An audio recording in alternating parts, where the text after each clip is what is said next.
Assalamualaikum warahmatullahi wabarakatuh. Perkenalkan, nama saya Putri Amelia dengan NIM 221001107. Di sini saya akan melakukan praktikum, menjelaskan dan melakukan praktikum di pertemuan ke-9 di PPT ke-6 yang berjudul mengkonstruksi data. Baik, ini adalah PPT pembelajaran mengkonstruksi data, yang dimana ada data transformation, yang dimana ada representasi fitur atau pembelajaran fitur. Yang pertama, teknik-teknik yang memungkinkan sistem bekerja otomatis menemukan representasi yang diperlukan untuk deteksi fitur atau klasifikasi dan dataset. Yang kedua, ada menggantikan rekayasa fitur manual. Dan yang ketiga, memungkinkan mesin mempelajari fitur dan menggunakannya untuk melakukan tugas tertentu. Kemudian di sini ada rekayasa fitur. Yang pertama, proses mengubah data mentah menjadi fitur yang mewakili masalah mendasar ke model prediktif. Yang ketiga, ada menghasilkan akurasi model yang lebih baik pada data yang tidak terlihat. Kemudian di sini ada pengertian transformasi data, kemudian ada data transformation. Yang pertama ada data smoothing, yang kedua ada attribute construction, yang ketiga ada data generalization, yang keempat ada data aggregation, yang kelima ada data discretization, yang keenam ada data normalization. Kemudian di sini ada cara mengatasi handling atau outlier HO. Di sini ada definisi. Yang pertama, titik data yang sangat berbeda dari data lainnya. Kemudian, pengamatan yang menyimpang dari pola keseluruhan pada sampel. Kemudian ada penyebab, error percobaan atau salah input, error instrumen, kesenjangan untuk pengujian, ada error pemrosesan data, ada error sampling, kewajiban karena keanehan dalam data atau bukan error.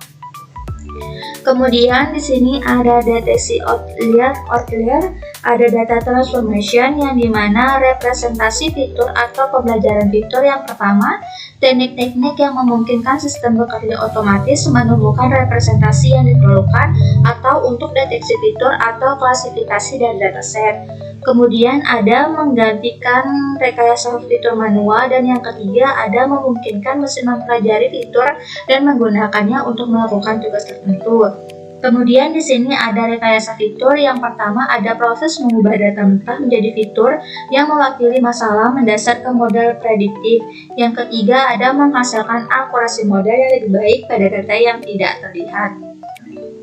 Kemudian di sini ada data smoothing atau penghalusan data mengacu pada pendekatan statistik untuk menghilangkan outlier dari kumpulan. Kemudian di sini ada teknik smoothing yang ada simple exponential, ada movie, ada random, ada exponential movie average. Kemudian di sini ada binning, kemudian ada rekayasa fitur, dan di sini ada cara mengatasi handling. Yang pertama ada jenis atau kategori, yang kedua deteksi dan cari outlier dengan visualisasi atau distribusi normal. Kemudian di sini ada teknik mengatasi outlier. Kemudian ada teknik HO atau trimming. Kemudian ada trimming. Kemudian ada scaling atau penskalaan. Kemudian ada jenis scaling, ada scaling normalisasi, ada scaling standarisasi, kemudian ada contoh. Ini yang merupakan salah satu contoh kasus scaling. Kemudian di sini teman-teman bisa lihat ada rekayasa fitur untuk data 3 struktur, yang dimana ada jenis struktur data. Yang pertama ada teks, yang kedua grafik, yang ketiga video, yang keempat audio. Dan di sini ada manfaat untuk bisnis. Yang pertama, meningkatkan pengalaman pelanggan, yang kedua menemukan celah di pasar atau berinovasi, yang ketiga mendengarkan pelanggan Anda. Kemudian di sini ada struktur, contoh, Kemudian di sini ada rekayasa fitur untuk teks yang tidak struktur, ada tahapan. Kemudian di sini ada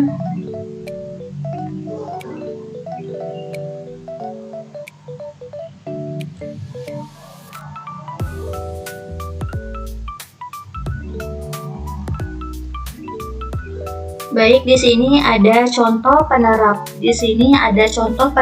transformasi data binning, yang dimana ada data spotting binning berasal dari banyaknya kategori. Pada studi kasus ini kita akan melakukan binning, dan dimana saya akan melakukan praktikum. Contoh praktikum pertama pada pertemuan ke-9 yang berada di PPT ke-6 ini, ya, dimana saya akan melakukan praktikum tentang proses konfigurasi proses binning pada antarmuka Rapid Miner.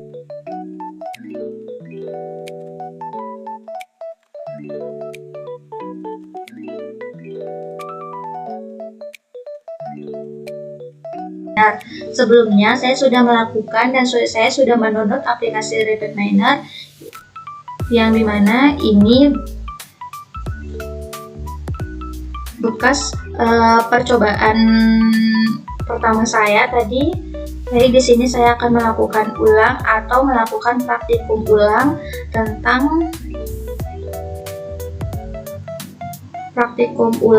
tentang proses konfigurasi proses binning pada antarmuka Rapid Miner.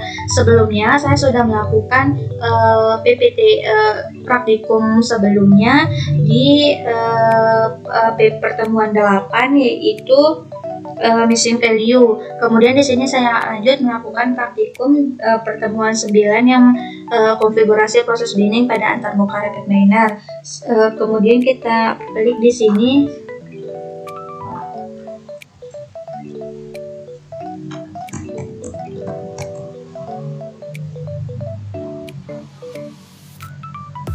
Ini.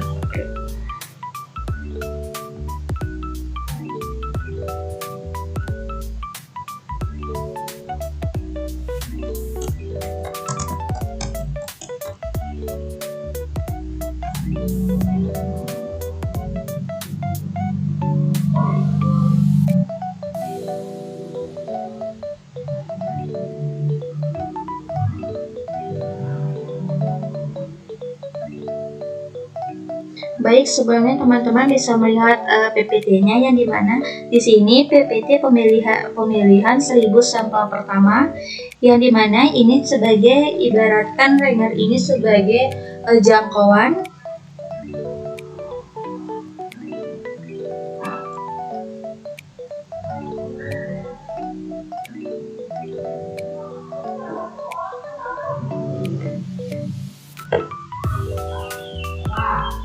Nah, di sini catatan proses di tengah adalah select untuk memilih instan data atau baris yang akan dilakukan binning. Pada proses ini dari 45 lebih data dipilih 10 yang pertama.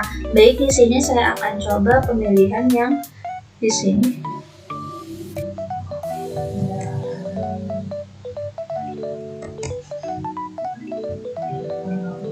Di sini kita pakai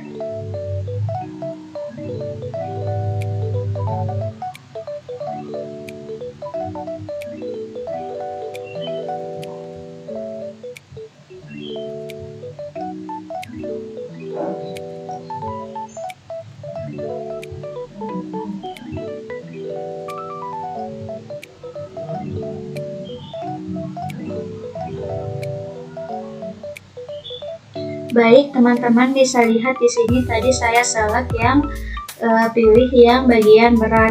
Ini data asli atau data originalnya, sementara ini data yang sudah kita ubah, yang di sini perbedaan beratnya.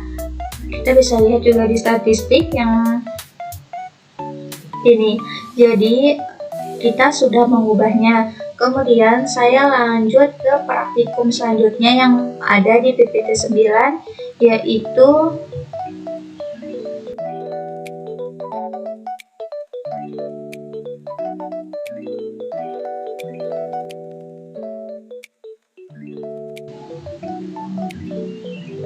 konfigurasi proses discrete by size, di mana kita akan melakukan praktikum selanjutnya yang lalu kita hapus ini, yang membedakan antara yang membedakan praktikum antara konfigurasi proses discrete by size ini dengan konfigurasi proses meaning berada di sini teman-teman, berada di yang membedakan ada di operatornya. Di sini kita memakai proses by meaning, sementara di sini kita memakai proses by size.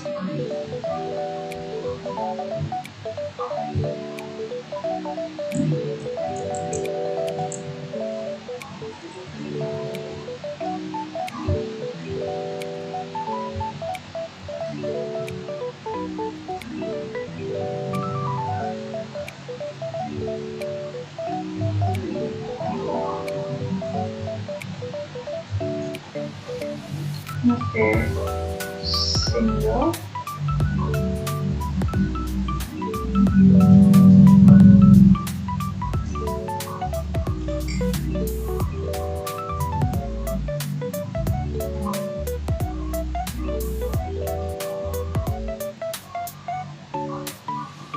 Mohon maaf, saya taruh di sini.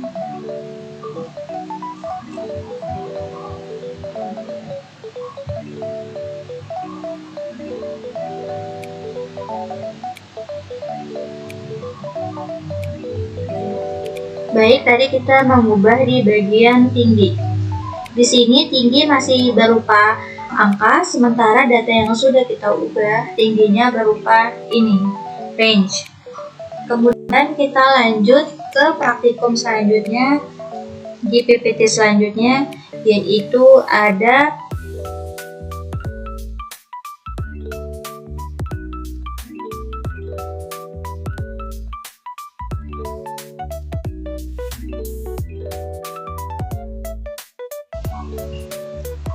scaling. Ada konfigurasi proses scaling atau normalis pada antarmuka repeat minor. Kita lanjut ke praktikum selanjutnya.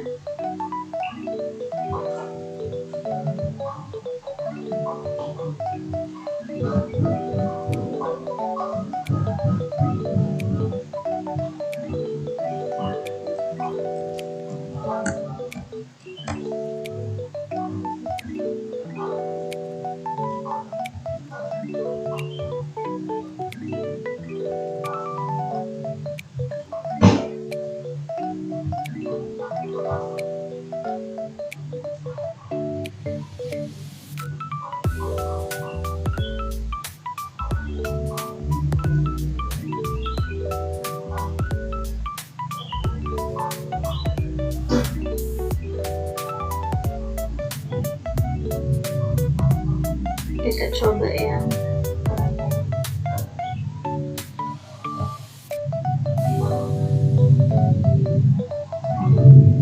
baik, ini data yang sebelum kita ubah, yang dimana beratnya masih berupa nominal angka, sementara yang sudah kita ubah beratnya awalnya menjadi 0, yang dimana sesuai dengan PPT sebelumnya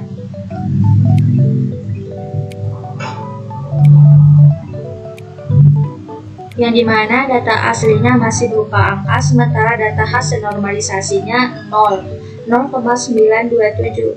Sementara ini data yang saya ubah, ini data yang belum, beratnya masih berupa angka, sementara data yang saya ubah juga berupa angka.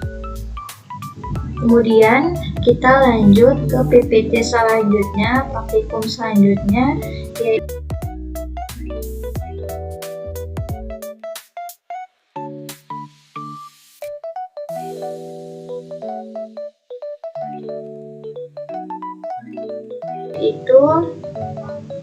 konfigurasi proses nominal to numerical pada antarmuka repeat minor.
Baik, di sini tadi kita mengubah di nama ortu. Kita lihat.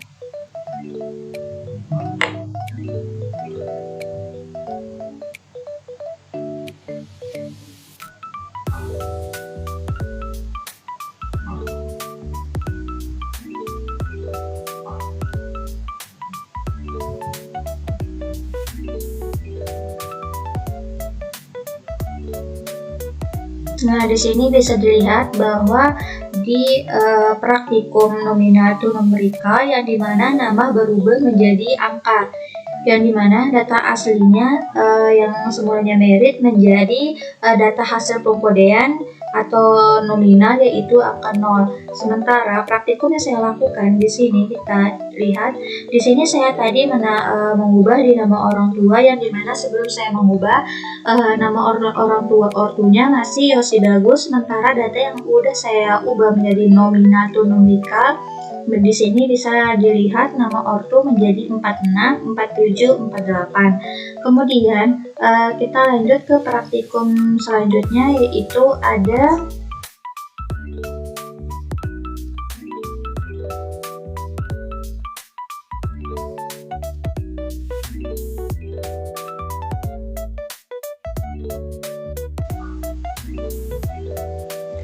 konfigurasi proses atau select atribut pada antarmuka rapid miner, di mana teman-teman bisa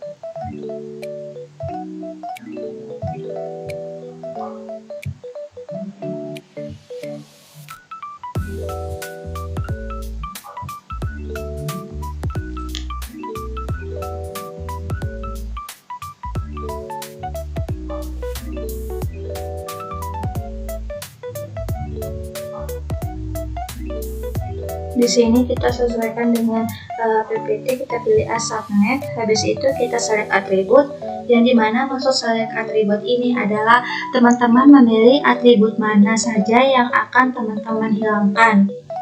Contohnya, saya akan menghilangkan atribut berat, desa. Saya akan menghilangkan 2 atribut.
Baik, di sini saya akan menghilangkan atributnya. Ada 5, yang dimana ada JK, ada Lila, ada ZSBB atau TBU, yang keempat ada ZSBB atau U, yang kelima ada ZSTB U.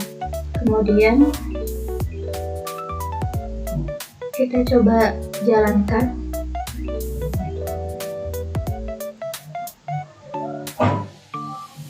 Baik, di sini teman-teman bisa lihat ini data asli yang dimana belum dihilangkan atributnya, dan ini data yang sudah dihilangkan atau select atribut, yang dimana ada nama, usia, tanggal lahir, nama ortu, desa atau kelurahan, RT, RW, berat, tinggi, dan status gizi. Sementara yang belum kita ubah ada JK, ada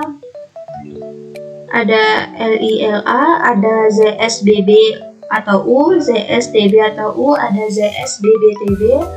Terlihat di statistik yang dimana nama, JK, usia, tanggal lahir, nama ortu, desa, kelurahan.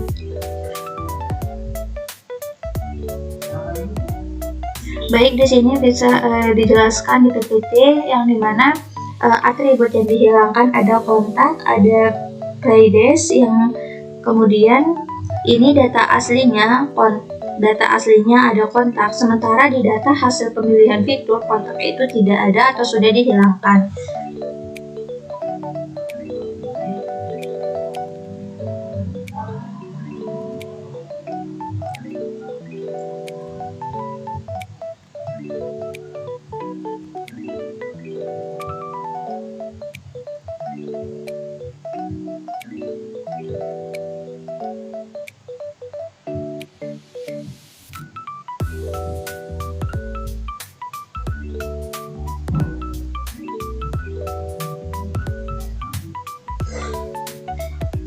Nah, teman-teman bisa membandingkan dari data original dan data yang sudah di select atribut. Di sini saya jelaskan ulang. Yang dimana data original ini masih memiliki kolom JK, yang dimana kolom JK ini jenis kelamin, yang dimana ada laki-laki, perempuan, laki-laki, perempuan. Sementara data yang saya ubah atau select atribut di sini tidak memiliki kolom JK atau jenis kelamin. Kemudian di sini juga masih ada umur, BB, tinggi badan, berat badan. Sementara di sini saya sudah select atribut, kolomnya tidak ada BB atau tinggi, karena saya sudah melakukan select atribut atau menghilangkan kolom tersebut.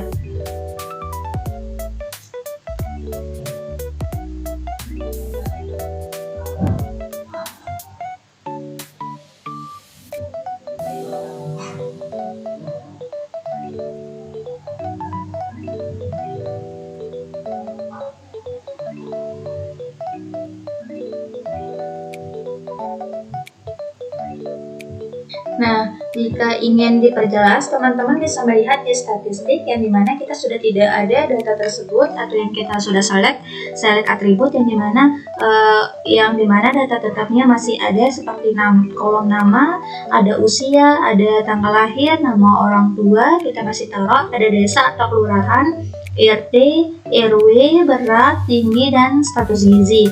Sementara data yang kita sudah ubah, dia tidak data originalnya masih ada jenis kelamin, ada LILA, ada ZSBBU, ada tinggi badan, ada berat badan.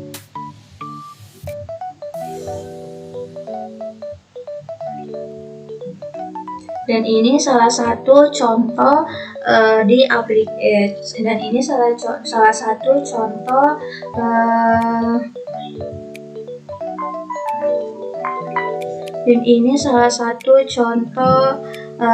mengkonstruksi data. Baik, sekian dari hasil penjelasan, dan baik, jadi ini hasil dari penjelasan dan praktikum saya tutup. Wabillahi taufiq wal hidayah. Wassalamualaikum warahmatullahi wabarakatuh.